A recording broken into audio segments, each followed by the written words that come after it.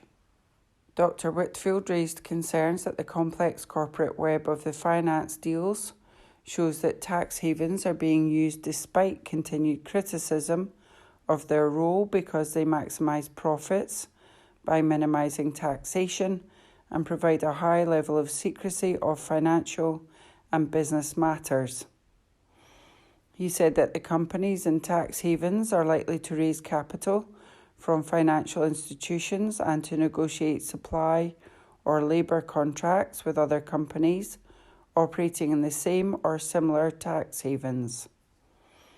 He raised concerns that the data of private finance company investors provided by the Scottish Futures Trust fails to report the scale of the use of tax havens, both at the time of contract, signature, and in subsequent years.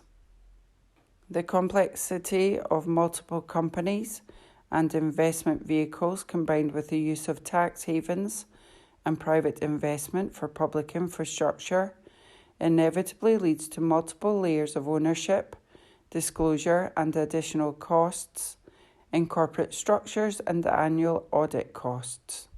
It also provides multiple activities from which profits can be gained, he said. The secrecy of tax havens imposes constraints, particularly with regard to financial issues, but also in regard to company compliance with international, national and local regulations such as operational practices, health and safety and employment regulations.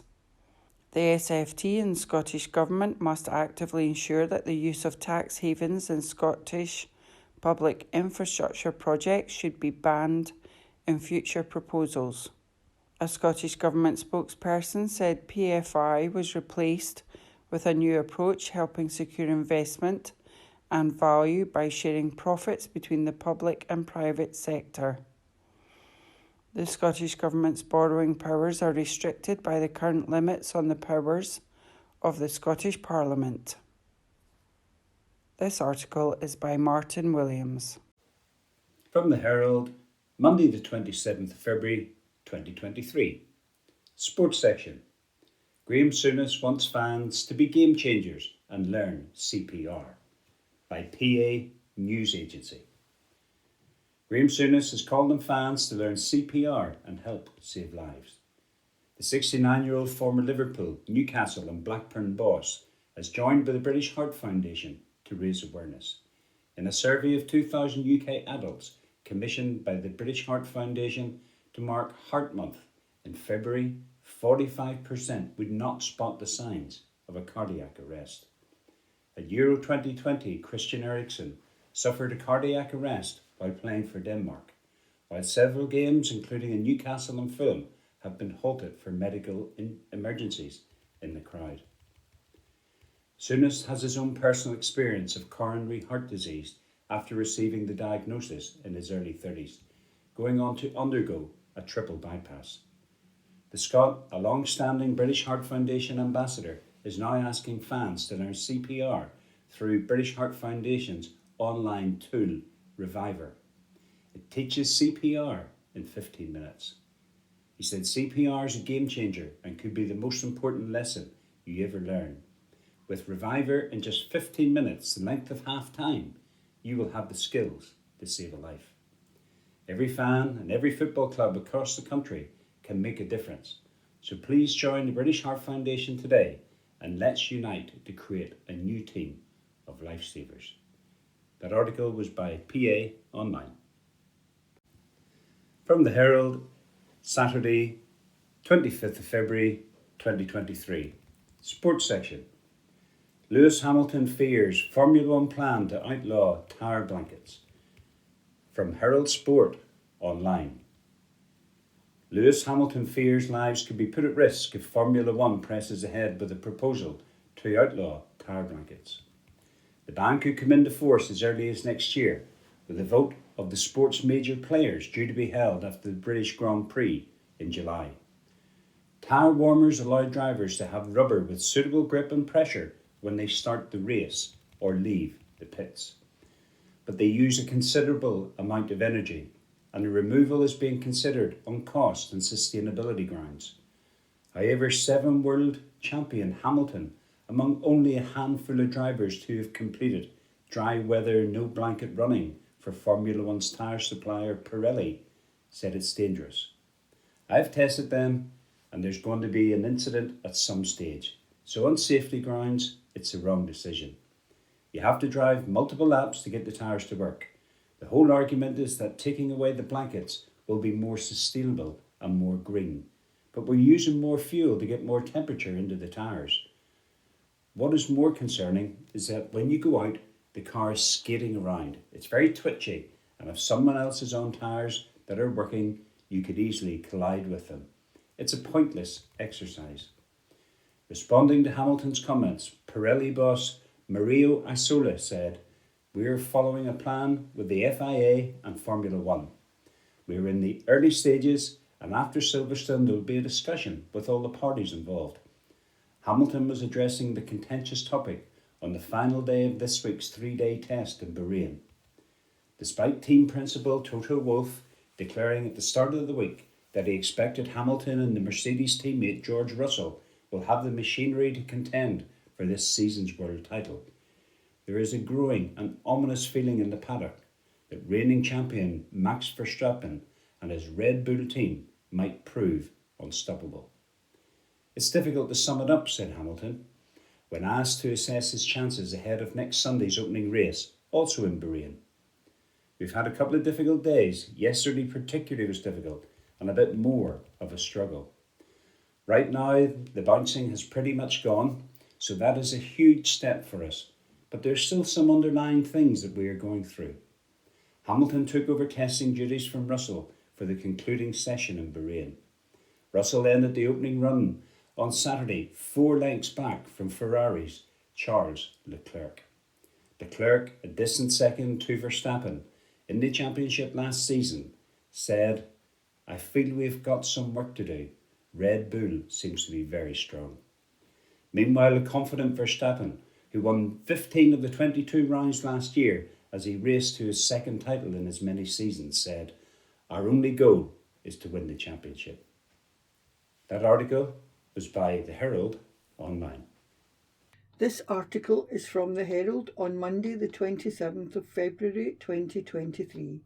It's from the opinion section and the headline is El Sistema must be saved from the bean counters, and the report is by Doug Marr. There's little doubt Scottish councils face serious financial problems balancing the books. All of them are looking to save millions in the coming financial year. But here we go again. The easy targets are the soft options and communities least able to fight their corners. As usual, bean counters know the cost of everything and the value of nothing. Consequently, libraries, swimming pools and the like are especially endangered. Anything associated with the arts is at particular risk, placing the 5 El Sistema big noise projects in the firing line. The projects face a double whammy. They are arty and based in some of Scotland's most deprived communities. The El Sistema programme originated in Venezuela's poorest communities. Its creator, Jose Abreu, believed enabling youngsters to play musical instruments and cooperate in orchestras would bring huge social and educational benefits. He was not wrong. The success of the programme led to its spread to other parts of the world, including Scotland. In 2008, the Raploch in Stirling became home to the first Scottish El Sistema project. Its success confirmed 4 years later by a concert featuring local youngsters playing together with the Simón Bolívar Youth Orchestra from Venezuela.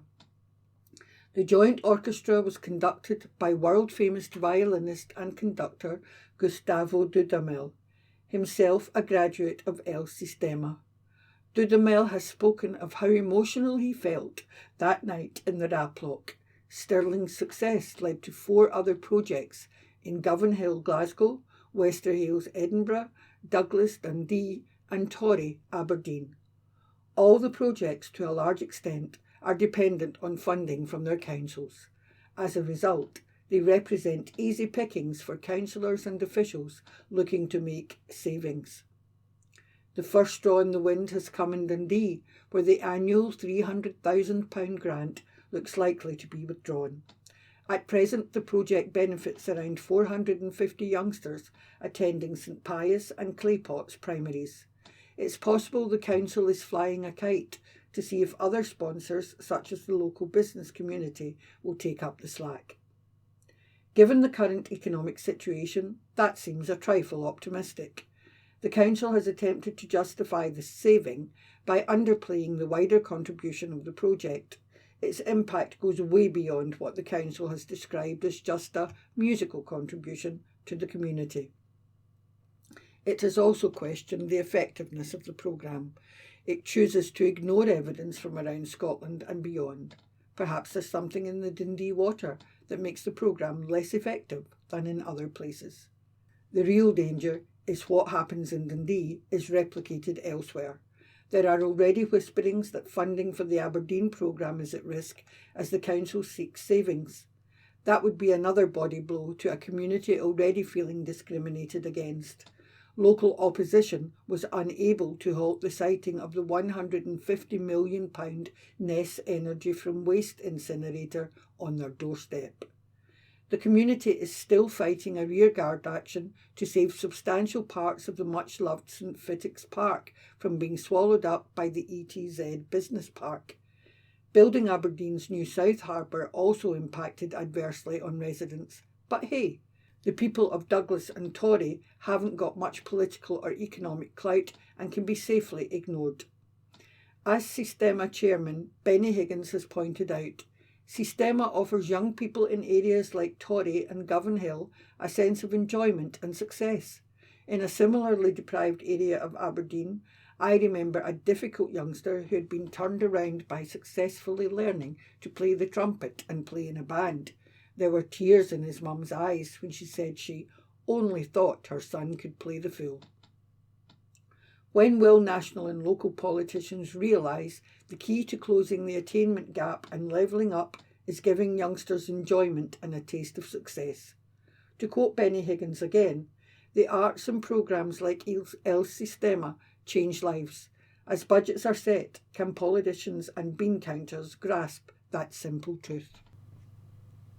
This article was by Doug Marr. This article is from the Herald on Monday the 27th of February 2023. It's from the opinion section and the headline is "The Qualities That Will Make a Great First Minister of Scotland," and the report is by Leslie Riddock. What makes a great political leader? Is it someone who backs the policy that animates most voters? Someone with connections and respect in their own political party? Someone who can unite the different faiths, outlooks and backgrounds of the country? Someone feared by the opposition? Or someone able to take the population along paths they know they must tread, even if they'd rather set off next year, decade or century because the going looks rough? Obviously, a great leader is a dexterous mixture of all the above, with added superhuman reserves of stamina. The question is whether the SNP leadership debate will challenge contenders on all these fronts or get hooked on the most sensational, headline-grabbing issues and fail to test for that long-term vision. The answer is very largely in the hands of the broadcast media. The stooshes surrounding Kate Forbes' socially conservative views on gay marriage, sex outside marriage and unmarried parents have sucked the oxygen from the room during the first week of campaigning. For better or worse, the Finance Secretary has become the talk of the steamy, with clips of her TV interviews on every channel, along with strong reactions from Holyrood and Westminster SNP colleagues and a storm of comment on Twitter. By contrast, the other two candidates have struggled to get a televisual word in edgeways. The register for this contest has been instantly set at loud, so it's been hard for rivals to get noticed, unless they match the same headline-grabbing capacity of the frontrunner, albeit those headlines are not the ones Kate Forbes would have consciously chosen. So, we've got the faith thing. We've got the positions of every candidate on gay marriage. It's time for the media to do us all a favour, widen out debate and put would-be FMs on the spot about every issue, including their overall vision for Scotland. Since Nicola's reign was cut short by, or ended naturally amidst, disquiet over trans rights, independence strategy and the transition from oil and gas, policy disagreements within the SNP are surfacing for the first time in years and with all the force of a high-pressure hose. That's disconcerting for party members and an electorate used to a single well-argued case, but it's also high time. Yet, Nicola Sturgeon has dominated the Holyrood dispatch box, COVID briefing room and every other podium for so long, voters must also suddenly assess candidates in other ways, how they interact with one another, come across on TV, essentially how they hold themselves. Of course, ideas matter more, But people make character judgments in a whole host of non-policy and non-verbal ways as well. That might not be right or wise, but it is inevitable. So, it's up to the broadcasters to get beyond slick presentation to the bits we really need to know. Can the candidates take Scotland along the difficult paths we have to tread? Do they have a vision for a nation that could soon be an independent country, or, if the predicted Labour landslide comes to pass, the recipient of substantially more reserved powers? Are SNP members selecting a leader in the way our mums used to select school jackets, with enough room for the inevitable growth they saw coming? Or, like the best misfielder, passing the ball into space, slightly ahead of the pack and not at the feet of their forwards? Because both these confident instincts are right. Scotland is growing and must keep growing. The right FM must direct that process. So, will the SNP leaders' debate be conducted? In short, will the SNP leaders' debate be conducted at the level of a big council or pretended parliament? Or will broadcasters, SNP members and the wider public demand more?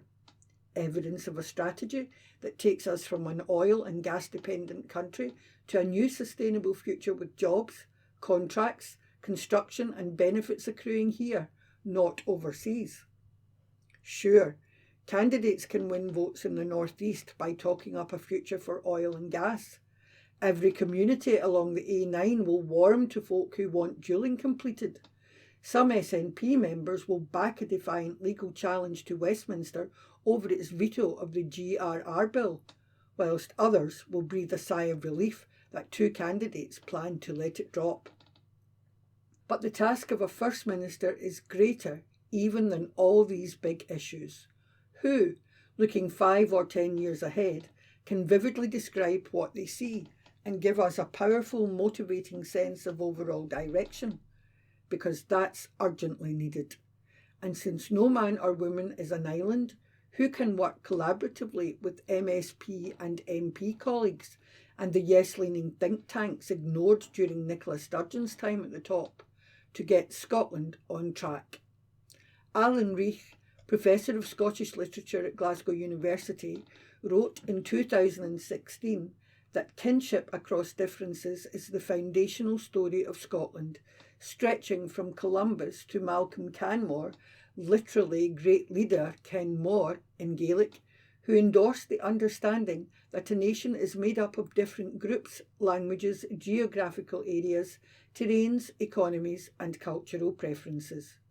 So, who will best uphold kinship across the variousness of this nation's people? And if that individual choice is tough, then who has the wisdom to recognise their shortcomings and encourage genuinely collegiate leadership? Who has the skills to bring party, membership and movement together to harness the energy that's currently clanging about? Sure, there have been disappointments about project delivery on Nicola Sturgeon's watch, but that doesn't mean her vision was wrong. Indeed, problems arose from her failure to be bold or radical enough, on the National Energy Company, for example. Still, delivery certainly needs to improve. But let's not ditch the baby with the bathwater. Scotland has become the thought leader in these islands, constant in our support for public ownership and first to tackle issues Westminster body swerves, equivocates over and sometimes follows, from the shift to renewables, negotiating with trade unions on pay, producing a Scottish child payment and free school meals all year round. Scotland has acquired a strong international reputation. Which candidate will enhance it? That report was by Leslie Riddock.